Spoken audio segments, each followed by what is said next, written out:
And hello! I'm back with the weekly review live. Here we are, like it says down here, in case you forgot. I'm Mr. Bray. This is Weekly Review Live. This is the episode 4. I got my notes. The week of February 2nd through February 6th.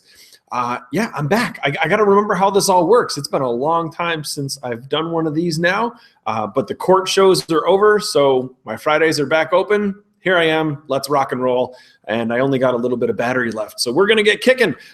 So this was a short week, right? We didn't have school on Monday. That was kind of a nice little surprise for you. And then we had a 1-hour delay Tuesday and a 2-hour delay on Wednesday. So short week. That pretty much means this is going to be a short video. But if you're watching live, thank you so much for tuning in. It's awesome to have you here. Down here, if you have any questions, you can tweet the question to @WindsorChem. And I'm not going to give you the phone number because I don't think it's going to last that long. But let's get into what we did this week. And plus, I got to get going because I have a tax appointment here soon. But we looked at Unit 12. We started Unit 12, which is all about phases of matter and intermolecular forces of attraction. And that's going to be the whole focus of chemistry this year, is that concept, how molecules are attracted to each other. That determines almost everything, right? So we started with some kind of basic stuff. We started reviewing the phases of matter, of which we're going to focus on 3, right? Solid, liquid, and gas. Yes, there's plasma. We're not going to get into that too much here. We can talk about it, but it doesn't show up in the exam, so don't worry in that regard.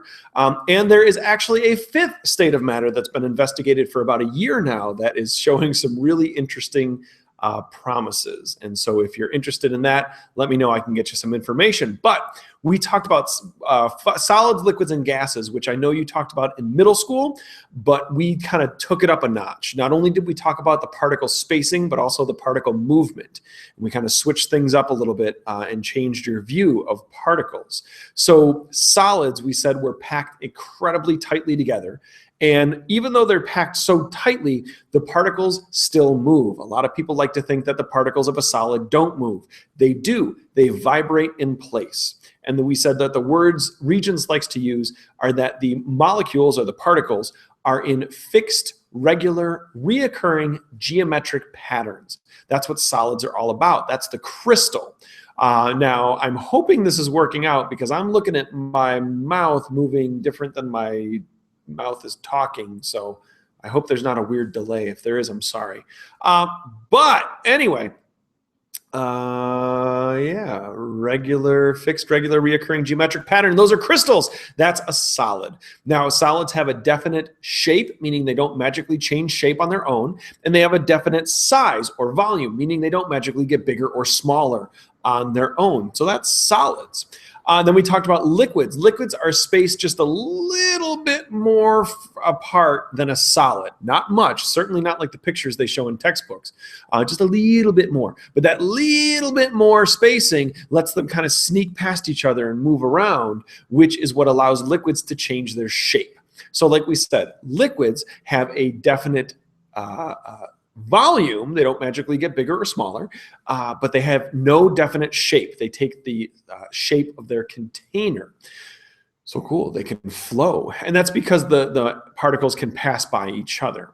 Lastly, we talked about gases. Now, gases, they're flying all over the place. It's crazy. And they're super duper duper spread out. Like, there are tremendous distances between particles in a gas, and the particles tend to be moving incredibly quickly. So if you remember the numbers that I gave you for scaling as a human, if a human was a particle of matter, as a solid, there would be 1 inch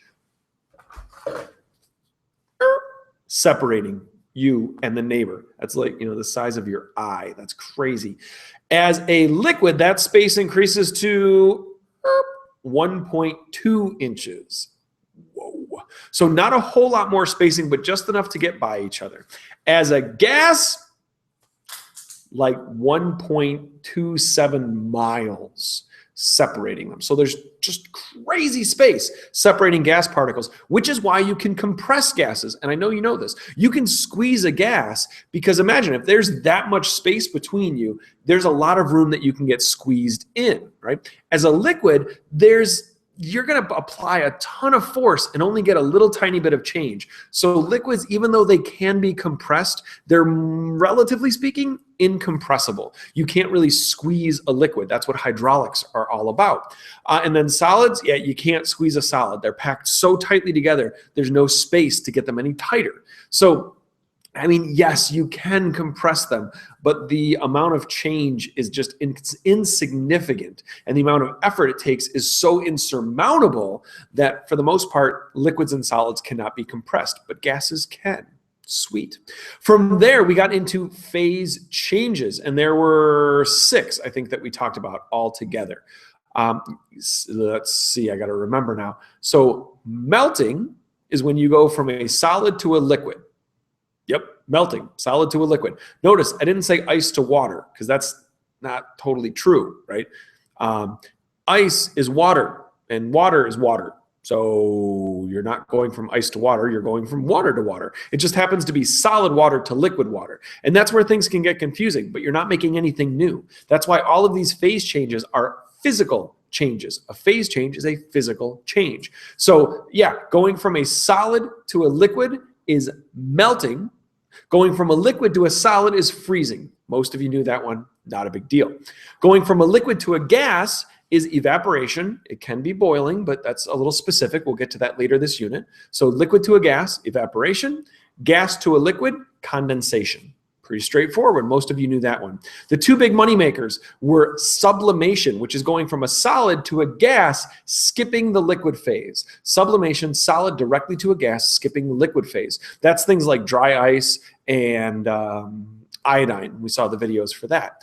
Backwards of that, going from a gas directly to a solid with no apparent liquid phase, that is deposition, because the solid appears to magically be deposited on the surface. So sublimation, deposition. Awesome. We also looked at your midterm. Your midterm is going to be on the 3rd marking period. It looks like it's going to count as 2 tests on the 3rd marking period. So if you're not happy with your midterm score, make sure you really bang out the rest of these exams. More on that in just a second.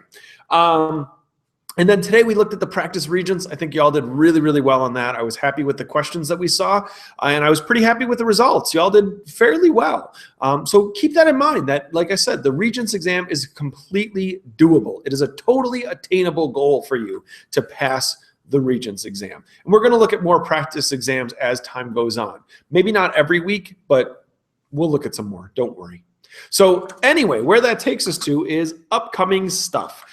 First thing, like I said, banging out those remaining unit exams for this marking period if you're not happy with your midterm. The Unit 10 makeup is going to be Thursday, February 12th after school. You can look for a tutorial video here on the YouTube channel showing up sometime later this weekend, probably either tonight or tomorrow. But again, the Unit 10 makeup, Thursday, February 12th, after school in my room, 114. You got midwinter break coming up, not this coming week, but the week after, which is February 16th through the 20th. So that's exciting. I was supposed to go to Florida, but that got canceled. Womp womp. End of 3 weeks. The 3-week marking period, or whatever you want to call it, interim, ends Friday, February 27th. So make sure you keep an eye out on eSchool, see if there's anything you're missing, and get it in before Friday, February 27th, because that's 3 weeks. Time is going to start flying. So that's it. Thank you for tuning in. If you have any questions, either send them to me as a tweet, or you can email me at my school email address, rbray@windsor-csd.org. So thank you very much. With that, I got to run. It's been real. It's great to be back. We'll see you Monday. Bye-bye. Uh-oh. Ha! Bye-bye.